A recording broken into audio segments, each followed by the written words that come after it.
오늘의 사연 시작하겠습니다. 10년 전쯤 지난 시절의 일입니다. 제가 원래는 서울에서만 쭉 살았었는데 당시에 개인적인 신변 문제도 있고 해서 경기도 쪽에서 살게 된 적이 있었습니다. 그쪽이 약간 다문화 그런 쪽으로 유명한 곳이었어요.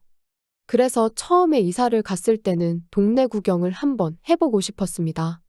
다문화 거리가 어떤 분위기인가 궁금하기도 하고 당시에 할 일도 딱히 없어서 산책 겸 해서 새벽바람에 한번 다녀온 적이 있었네요. 그냥 주워 들은 것만 가지고 생각해보면 위험하거나 무섭거나 그런 이미지일 줄 알았는데 그런 건 없었고 똑같이 사람 사는 곳이더라고요. 뭐 다른 게 있다면 괜히 다문화라서 그런가 비슷한 사람들이 지나다녀도 괜히 그 사람들이 한국 사람처럼 보이지 않았다는 것 정도였을 겁니다. 그리고 간판들이 한자나 노어로 되어 있는 걸 보니 여기가 다문화 거리가 맞기는 맞는구나 싶었네요. 간판으로 보나 거리 분위기로 보나 약간 예전에 즐겨보던 홍콩 영화 한 장면도 생각나고 좋더군요. 저는 좋아하는 분위기라 괜찮은데 이 동네가 위험하다는 그런 인식이 생기는 이유가 아마 같은 한국 땅인데도 다르게 보이는 위화감 때문이 아닐까 그런 생각을 했습니다. 골목골목이 주는 분위기나 해서 괜히 새롭고 하니 저는 빨빨거리면서 골목 구석구석을 쏘다니고 그랬습니다. 그러다가 요즘 보기 드문 다방이라는 간판이 눈에 들어오더라고요. 당시에 저는 말로만 들어봤지 실제로 가본 적은 없었거든요. 영화나 드라마 같은 데서나 보기만 해봤지. 실제로도 영화에서 보는 것처럼 그런 일이 있는 건가 싶은 호기심도 들고 해서 한번 가볼까 싶은 마음이 생기더라고요. 제가 살던 곳에는 당연히 저런 거 구경도 하기 힘들었어요. 아예 가볼 일도 없었고, 있었다고 해도 더 좋은 곳이 많은데 굳이 저런 데를 가겠나 싶기도 하더고요. 새벽 바람부터 나와서 그랬나 동이 트면서 날이 점점 밝아지기 시작하니 거리에도 사람들이 조금씩 늘어나고 분주해지는 게 느껴지기 시작했습니다. 그런데 사람이 많아지니까 보는 눈도 괜히 많아지는 것 같더라고요. 세상에 저를 누가 신경이나 쓸까 싶었지만 그래도 들어가는데 괜히 눈치 보이기 전에 사람 없을 때 가는 게 낫겠다 싶어서 어서 빨리 발걸음을 재촉했습니다. 입구가 특이하게 건물을 정면에 두고 옆으로 빠져서 지하로 내려가는 구조였습니다. 그렇기에 더욱더 제가 생각한 그런 곳이지 않을까 하는 기대도 생기더군요. 카운터에서 엄청 밝은 분위기에 당시 저보다도 한 5살은 어려 보이는 아가씨가 인사를 해주더군요. 속으로 그때 땡 잡았다 싶었지요. 좀처럼 받기 힘든 밝은 인사를 받고 괜히 헛기침을 하면서 어느 자리에 앉을까 하다가 혹시나 만약을 대비해서 출구 가까운 곳으로 자리를 잡아 앉았습니다. 괜히 바가지일 수도 있고 내 상을 입을 수도 있지도 않겠냐는 생각이 들었거든요. 그런데 한참을 앉아 있었는데 혹시나 진짜 여기는 찻집이 아닐까 싶은 생각이 들었습니다. 괜히 저만 쪽당하는 게 아닌가 싶기도 하고 여러모로 마음이 이상했네요. 괜히 아닌 척하면서 쩔쩔매면서 두리번대고 있었습니다. 제가 자리를 잡아 이미 앉아있던 상황인데도 불구하고 접객 같은 건 할 생각이 없어 보였습니다. 인사는 세상에서 제일 밝게 해줬으면서 옆에 와서 앉는다든지 뭐 마실 건지 물어본다든지 그런 거 하나 없이 그냥 카운터에 기대서 앉아 가만히 화장만 계속 고치고 있는 겁니다. 헛기침을 하면서 눈치도 주고 했는데 그 아가씨는 계속 딴 곳만 보고 저는 신경도 안 쓰다가 저 뒤쪽에서 인기척이 들리더니 드디어 누가 나오더군요. 그런데 뒤에서 나온 사람은 나이가 좀 있어 보이는 그 당시 저에게는 저희 막내 이모보다 조금 어린 사람이었습니다. 뭐라고 해야 할지 약간 애매하게 나이가 많아 보이고 애매하게 예쁜 그런 느낌이었습니다. 분명 제 또래 정도 되었을 때는 어디서 한가닥 하기는 했을 것 같아 보였지만 나이를 숨길 수는 없어 보였어요. 그러다 드디어 제가 안절부절하고 있다는 걸 눈치채고 제 곁으로 후다닥 와서 자리에 앉더군요. 그러더니 저한테 뭐 마실 거냐고 물어보더라고요. 쟤는 온지 얼마 되지도 않고 돈 벌 생각도 없어 보인다고 하면서 대신 사과까지 해주더라고요. 솔직히 이제와 생각해보니 그 아가씨는 제가 맘에 별로 안 들어 보였고 그래서 이 이모한테 저를 떠넘긴 게 아닌가 하는 생각이 듭니다. 아무튼 저도 어디서 본 건 있어서 둘둘둘해서 진하게 커피 한 잔 좀 타달라고 이야기했습니다. 그런데 그 누님은 주문을 받았는데 커피를 만들러 가지는 않고 오히려 저를 보더니 저를 오빠라고 부르더군요. 그러더니 내 거도 한 잔 사줘야 하는 거 아니냐며 친한 척 물어왔습니다. 솔직히 한 잔만 사야 하는 게 아니란 건 알고 있었는데 누가 봐도 이모뻘 되는 사람이 저한테 오빠라고 부르는 것부터가 조금 그랬거든요. 그래도 그때는 주문을 받는 게 아니고 이 사람이 분명히 여기 사장님이 아니겠냐 싶었습니다. 오빠라고 했던 거야. 제가 여기 와서부터 꽤나 오랜 시간을 대기를 하고 있었으니 제 기분을 풀어주기 위해 그런 게 아닐까 하는 생각이 먼저 들더군요. 확실히 입구에 있던 아가씨는 제 스타일이었기도 하고 일하기 귀찮아하는 그 사람을 커피를 시키고 나면 제 옆에 앉혀주지 않겠나 하는 기대도 들어서 1시간 커피 값치고는 꽤나 큰 돈이었지만 지불을 했습니다. 그때부터는 괜히 긴장도 되고 그랬어요. 아침에 마실 나온다고 괜히 너무 추레하게 하고 온 건 아닌가 싶기도 하고 눈곱도 괜히 띄고 그러면서 긴장하고 있었습니다. 괜히 숨이 깊게 들어가고 손도 살짝 떨리고 그러더라고요. 그런데 그 기대가 무색하게 그 젊은 여자는 카운터에서 여전히 관심 없는 듯 턱을 괴고 있는 상태로 딴 곳만 보고 있고 그 이모뻘 돼 보인다는 분이 뒤뚱뒤뚱 커피랑 이런 걸 챙겨서 가지고 오더라고요. 컵받침이랑 짝이 다른데다가 이까지 조금 나가 있는 커피잔을 보니 커피 맛 또한 하나도 기대가 되지 않았습니다. 그런데 커피잔이 입에 닿자마자 저도 모르게 우아하고 감탄을 해버렸네요.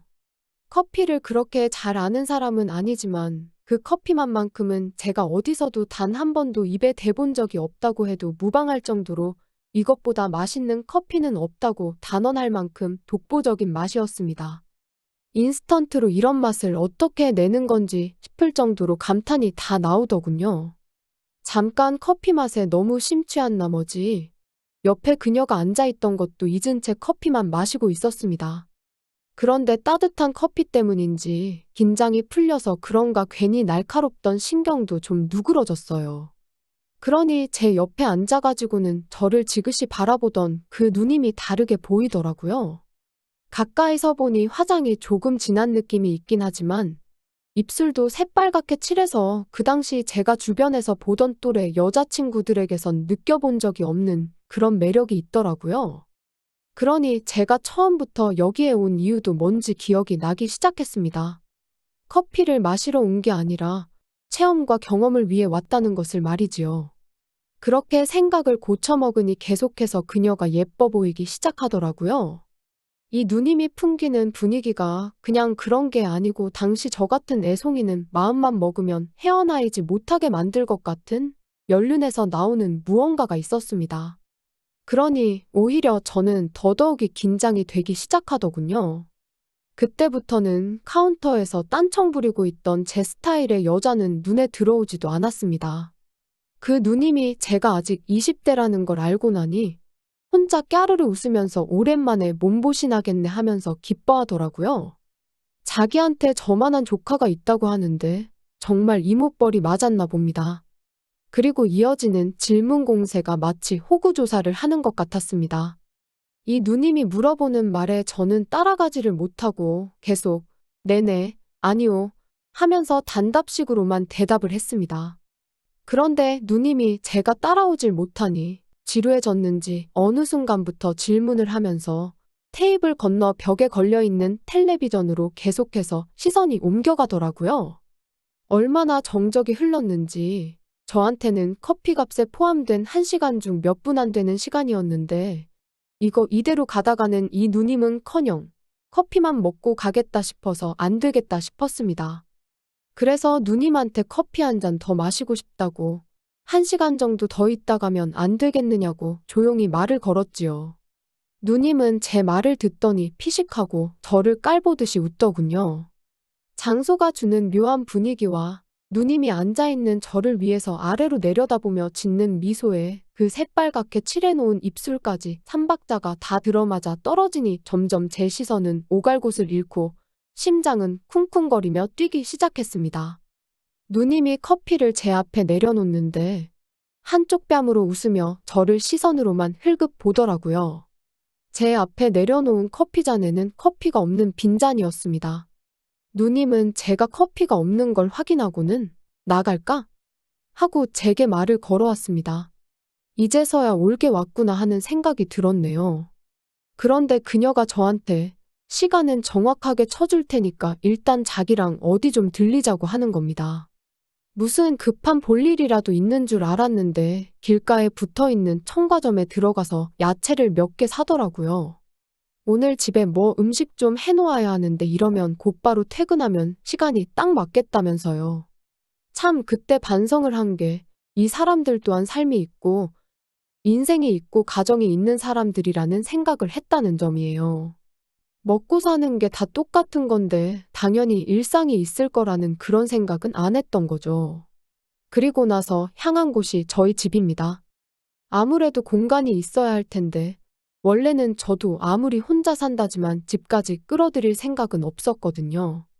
그런데 먼저 집으로 가자고 물어보니 거절할 수가 없었습니다.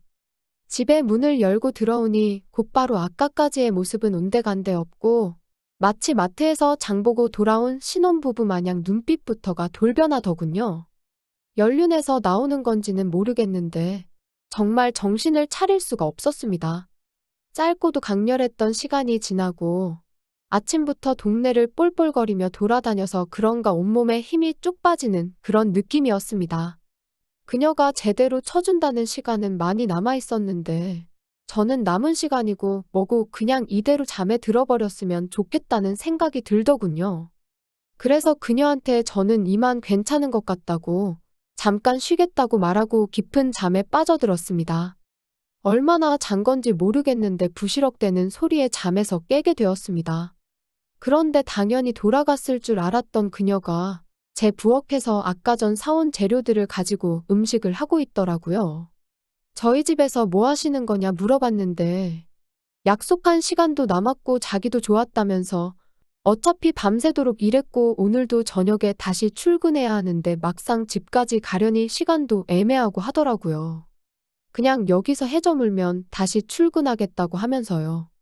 저한테 혼자 살면 밥도 제대로 못 챙겨 먹을 텐데 이리 와서 점심이나 먹으라는 겁니다. 요리 솜씨도 제법이더라고요. 그렇게 식사가 끝나니 그녀가 어디 체력이 다시 돌아왔느냐고 묻더라고요. 그 길로 바로 2차전에 돌입했습니다. 그녀 말로는 밤새 일했고 집에 가려는 와중에 제가 들어온 거라고 하는데 자기도 피곤하고 힘들 텐데도 이렇게 저를 신경 써주는 모습이 참 고맙더라고요. 그 뒤부터는 그녀는 제 애인 같은 사람이 되어 있었습니다.